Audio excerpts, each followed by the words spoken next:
Continuando, e os pais estão falando. Locução verbal de gerúndio por causa do NDO. Mas o que tem antes? Sujeito representado por um substantivo. Então, pode tudo.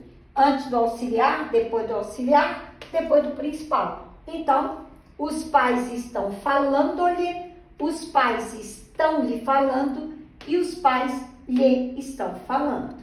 Agora, os pais tinham falado. Locução verbal de particípio.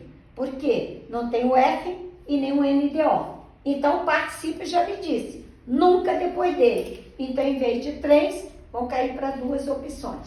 Quem está antes da locução verbal? O substantivo funcionando como sujeito. Tudo pode, menos depois do particípio. Então, vai ser antes do auxiliar, depois do auxiliar. Os pais tinham lhe falado e os pais lhe tinham falado. Ele vai avisar. Vai avisar, locução verbal de infinitivo, que é o nome do verbo. O que tem antes? Um sujeito representado pelo pronome reto. Então, ele já lhe disse, tudo pode.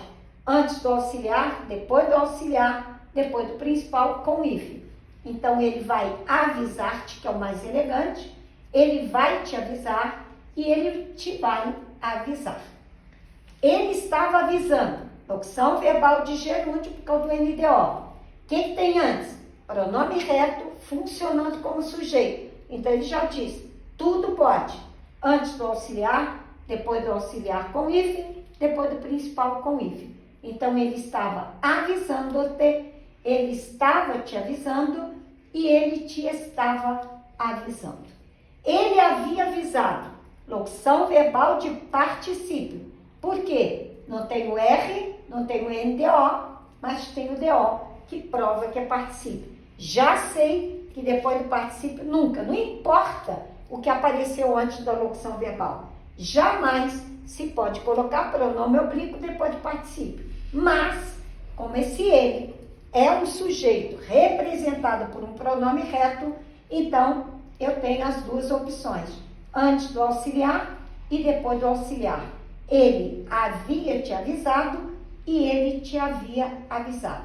O que você não pode esquecer neste caso, que toda vez que o pronome oblíquo estiver depois do auxiliar, nunca esse hífen pode ser eliminado.